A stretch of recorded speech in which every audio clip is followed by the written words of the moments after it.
what drew me to Happytime Murders was not so much being adult. What drew me to this tone of comedy was not even so much adult. I was looking for a new, fresher type of comedy that was sharper and funnier. And through our improv show, Puppet Up, I learned that the bluer it got, in many ways, the funnier it got, as long as it didn't go too far, as long as it was relevant, and that made it adult. So here we were with what I thought was, this is good. This is really funny. It's sharper. The characters still have the same inherent innocence, but they're uncensored, and they have real lives that bring them into really weird places, and they're puppets. So what this is it's actually quite similar to what my dad and the other original Muppet guys would do when they were playing around, when the cameras weren't rolling. You know, my dad had a very naughty sense of humor, and Frank Oz clearly has a very, he went on to direct strictly R-rated comedies. And when they would goof around, it got really naughty and fun. And this is sort of an opportunity to kind of explore it in that space, and just do something fresher. It's kind of like we're shaking it up a little bit. When there's too much expectation from the Jim Henson Company, and this is produced under Henson Alternative, but it is part of the Henson Company. Henson Alternative is specifically adult-only content, and this is the first movie that we've released under Henson Alternative. But it's good to shake up that expectation from the audience and to freshen it up. And I didn't want to just get a little bit edgier than the Muppets. I didn't want to make the Muppets have this great place, that this home in the audience's heart, and an expectation for where the Muppets were. So I wanted to be significantly more adult than that. I wanted to do something quite far from where the Muppets were tonally. And mostly because it's a lot of fun. It's just a lot of fun to do it and to explore, because actually the story of this movie could have been done in a Muppet style. It could have, this story could have been told by the Muppets in a PG film. But the way we're telling the story and our attitude and the tone is a complete shakeup of what the expectation is from the audience. And I think that's always a great thing to do.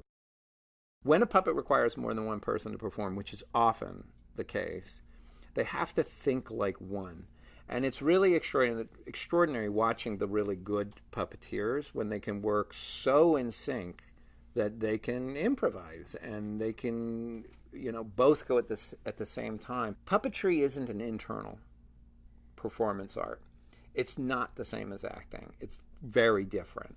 Actors try to respond. They try, a method acting is, I'm not acting at all. I'm doing nothing. As long as you stimulate me correctly and I've developed my character, then my character will act perfectly. And it's an internal thing. They become the character. Puppetry is different. The puppet's up there. And it's not here. It's up there. And sometimes the puppet develops a personality that even surprises me. Like when I'm improvising sometimes in our stage show, the puppet will say things that I didn't expect the puppet to say. I know that sounds really weird, but I'll walk into a scene thinking this is the character I'm going to do, and then the character opens, and then I start performing, and something else comes out. It's actually an external performance.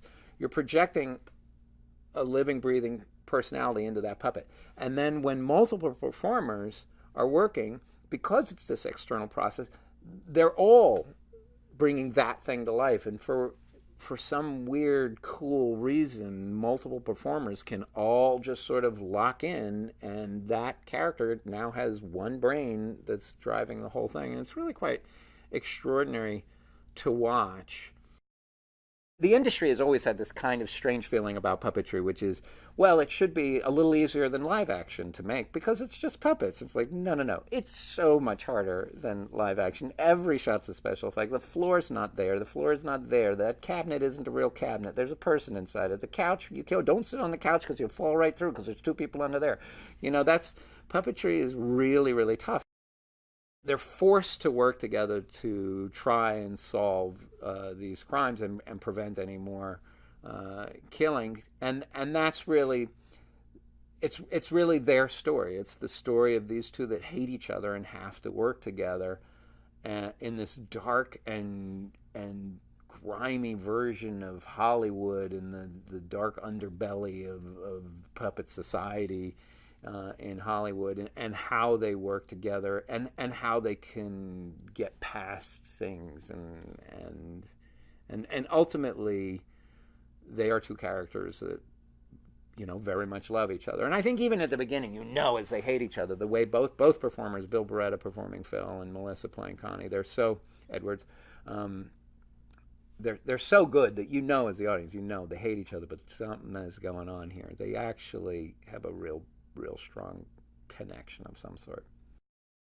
She's a great improvising comedian, so she brought that whole discipline. She and Ben brought that whole discipline in, which was lovely and tough to improvise with puppets. Puppets is a very technical art form, and how the puppeteers work. They can't just sort of go wherever, do whatever. It's very technical. They're watching what their character's doing by watching what the camera's seeing of the character. They're not watching the other actors in the scene. They're watching what the camera's seeing. But working through that and figuring out how to bring that improvising comedy sensibility and mixing it in with this very technical performance art form of puppetry was a lot of fun, and also enormously important to her. Bill was always who I wanted to play Phil. Bill and I have been friends since he was 17, I was 18. He's really one of those very, very special performers. There's a lot of soul that he puts into his characters, and then I just know him so well. So we're performing partners, we're writing partners. I can always anticipate what he will do with the scene, and where's a good place to put him. Bill is a proper Philadelphia guy, and that's what I needed, was somebody that was real, you know, salt of the earth. You really bought him as an ex-cop, and Bill just really could do that. The hard thing is as a character, it was closest to himself of probably any character he's ever performed, which was a little bit, you know, challenging for him, as often is true. If you're used to playing very outrageously different roles, bringing something that's closer to yourself than you've played. But he did a brilliant job, really great job. The character of Bubbles was always one of the most eccentric characters in the movie. It was, you know, with the puppets, you have to keep them grounded, you know, keep their personalities grounded. And then the human characters need to play it real to keep the world real. But then you had this one character, Bubbles, who was a human who related more to puppets than to people. And it was just a really interesting character, and it allowed a lot of leeway for her to take the character where she wanted. And she took it in this sort of really wonderful direction. But the first time I sat down with her, she said, "I've always wanted to play a receptionist." She said, "I feel like it's the only person who is exactly the same at work as they are at home. Because the person who's on that reception desk, they just make that reception desk theirs. It becomes their world. They're in control of it. And they're the only person you'll interact with in a working day who is precisely the same person as they are at home.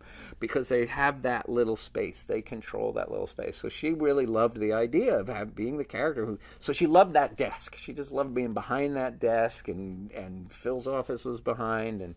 And what she did with the character was really lovely. Joel was just hilarious on set. Campbell is just meant to be just a hard-ass, nasty, by-the-book FBI agent, and therefore totally rubs. Basically, part of why he's there is by having him there, it allows Phil and Edwards to hate together. You know, he's the kind of character that both Melissa's character and Phil, the lead puppet, that both of them just automatically and instinctively dislike. And that helps to bring them together, to have sort of a nemesis. And Joel was very surprising. He's such an engaging person to work with, and he was full of ideas and different ridiculous ideas, and he was just fun and engaging and fun to have on set. Leslie is just kind of just lovable as Banning is, and it's important that Leslie comes into the movie early because he's so sort of trustworthy as a character and as a person that as the audience you watch and you see that he has a soft spot for Phil and that he has a soft spot for Edwards, and that's what makes you know that they should be working together, that there's something else going on, and he just plays it in sort of this wonderful, caring but harried way. I think we always said to Leslie, it was like, you like Phil and you like Edwards, but mostly you're retiring in like 3 months, and they better not screw up your retirement. As much as you like them, just do not screw up my retirement. That was sort of the approach that he was taking to the role. Well, the Happytime Gang was this TV series that we made it look kind of like Three's Company or something like that. It's like a sitcom from the 80s, but it was only in our movie it was 12 years ago, but it looks like a sort of 80s sitcom, and it was the Happytime Gang, and the home base was where Jenny lived, and Jenny was the sweet, she was the nurse, she was the lead character, it was her house, and then she had the handyman Goofer who would come and fix the plumbing, and then she had Officer Shenanigans, which is played by Phil's brother Larry, was the cop, and so that's part of the fun too between the two brothers. Phil, the lead, is a real cop, or was a real cop, and then Larry played a cop, and everybody loves and appreciates Larry as a cop, and not Phil, who really was a cop.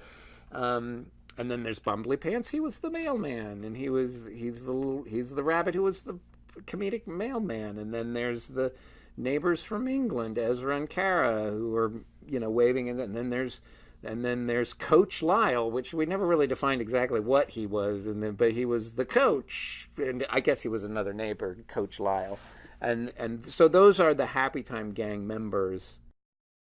Melissa wanted to beat up one puppet, and I thought, well, wouldn't it be? I would like to be doing the puppet that Melissa beats up there, and then I put myself in a garbage can. But the funny thing was, it was a super hot day, Santa Monica Beach, crowds everywhere. It was a big shoot. And then there I am trying to direct from inside a garbage can. I had to get in the garbage can from a hole in the back of the garbage can. And I reached up, and then I put my hand in the puppet, and then beer started running down my arm because it was a prop garbage can, but it was so convincing that it just had a layer of fake trash at the top that somebody had thrown their beer can in there. So now I'm in a garbage can with warm beer dripping down my arm trying to direct the movie. And at that point I said to Bill, this is why I don't puppeteer when I'm directing.